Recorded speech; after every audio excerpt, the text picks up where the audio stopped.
Hey, what's going on, ladies and gentlemen? My name is Rayge, and we are back today to talk about a very hot topic, especially now that we know Old Man Logan is returning into the Legendary Trials event.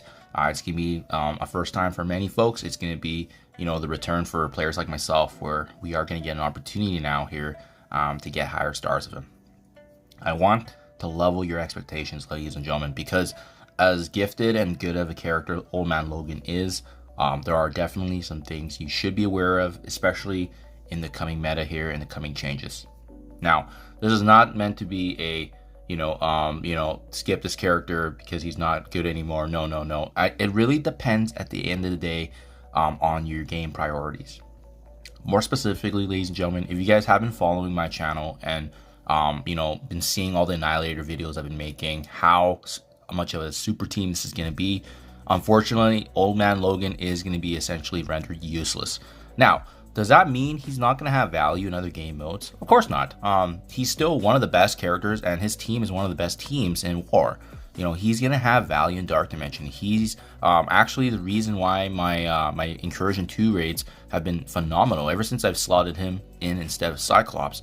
Amazing substitute. So Old Man Logan is actually still a very good character, but the addition and additional members of the respective Annihilators is what's going to make him fall out of the arena meta. Now, for those of you that forgot about the history in the arena and how that can change so quickly in a couple months, that's why we need to always pivot and be aware of the meta. First, when many folks were getting Super Scroll unlocked and so forth, absolutely game changing. He was the definitive advantage that you would have in arena compared to other enemies and obviously players that did not have him. It was just that step head and shoulders above the arena team, making the rest of your team better.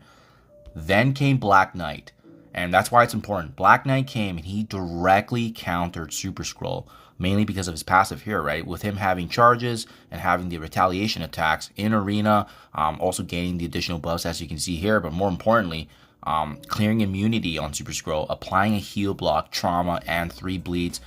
Essentially, Black Knight could two-shot Super Scroll if you had him built up in a certain respect with his inclusion. So at that point when Black Knight came out, Super Scroll was actually out of the meta, right? Pretty unreal. And then enter Old Man Logan. Old Man Logan actually counters Black Knight, and as a result of that counter, almost like a rock paper scissors matchup, Super Scroll came back into the mix now that he had some protection with the fact that Old Man Logan could get his turn and actually, shut down Black Knight's passive retaliations from his charges. So that's why it's super duper important, guys. It was a rock paper scissors matchup. Apocalypse actually got more value from all these changes because he's always been standalone really good, but Miss Marvel Hardlight getting kind of pushed out of the meta with these character additions. And that's why I want to bring to your attention, right? Old Man Logan shutting down Black Knight brought in Super Scroll back, so that's why you have to be aware of these changes. Now, how is this relevant to the topic we're talking about today? Gorr. I made a video on this yesterday, but I really wanted to highlight it in a standalone video, is that Old Man Logan is hard countered by Gorr and the rest of the Annihilators team. If you look at the God Butcher's passive ability here, he specifically, the way his kit was designed was essentially to shut down Old Man Logan, right? You think about what Old Man Logan shines in. He has his passive attacks, he has his assisted attacks that he does with his bleeds and his trauma. Well, guess what? In arena, right here, boom. Gorr lowers his assist chance by all enemies by 100%, which means Old Man Logan shines in getting those assisted attacks in plug and play respect. Well, not in arena, not against Gorr. If you're up against Gorr, Old Man Logan is basically a punching bag. He's not going to be able to do anything for your team, and that's really important to consider. What's the other thing that Old Man Logan shines in? The fact that he has bleeds and can synergize that well with characters like Robbie Reyes. Well, guess what? Not anymore. In arena, while this character has charge, Annihilator allies cannot gain bleed, and more importantly, this character, whenever he has a charge, he also cannot gain bleed. So it doesn't really matter what Old Man Logan does in terms of his abilities respectively. It's not going to land on this Annihilator team.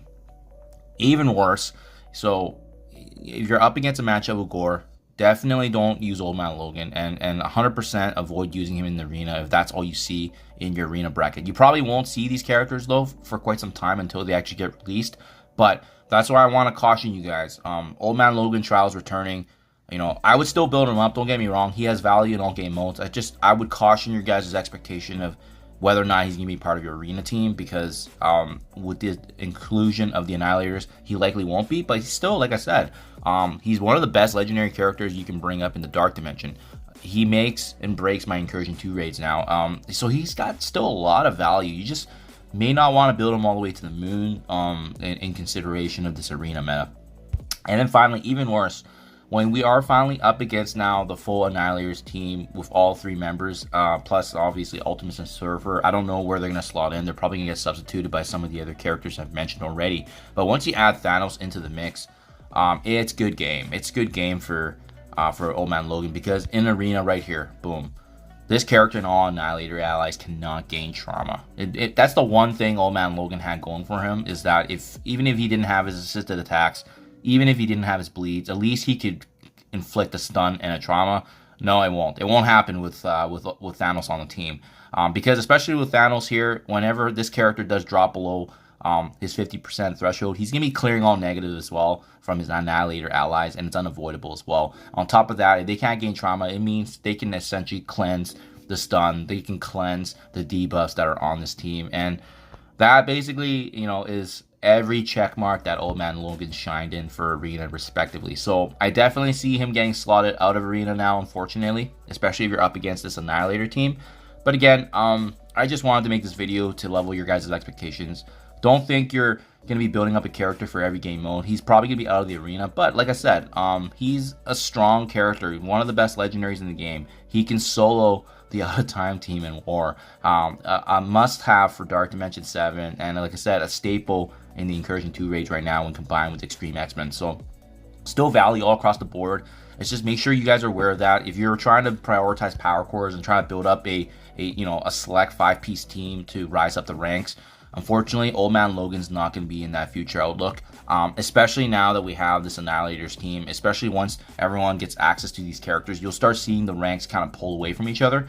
If you're in the lower ranks, if you're just trying to climb and you're not up against this Annihilator team, by all means, that's the great time to invest in Old Man Logan. Take advantage of what he can do right now, because he's an absolute beast by himself until these Annihilator enemies come in and we're up against these different foes and synergies. But again, this is huge, guys. This has been the funnest it's ever been for arena, so I welcome this theory crafting, because like I said, the rock paper scissors matchup with Black Knight, Super Skrull, Logan, and now even this Annihilator team, it keeps things fresh in the arena meta, which is something I definitely respect and appreciate, as opposed to, you know, seeing the same cookie cutter teams all the time. So hopefully you guys enjoy this. Let me know what you think in comments below, if you agree or disagree. But at the end of the day, I just wanted to make sure that you guys were aware as well. He's still hands down a really, really good character in the game that you should invest in, but just make sure you understand what he's good in and what he's not going to be. Thank you for your time as always. I'll catch you guys in the next one.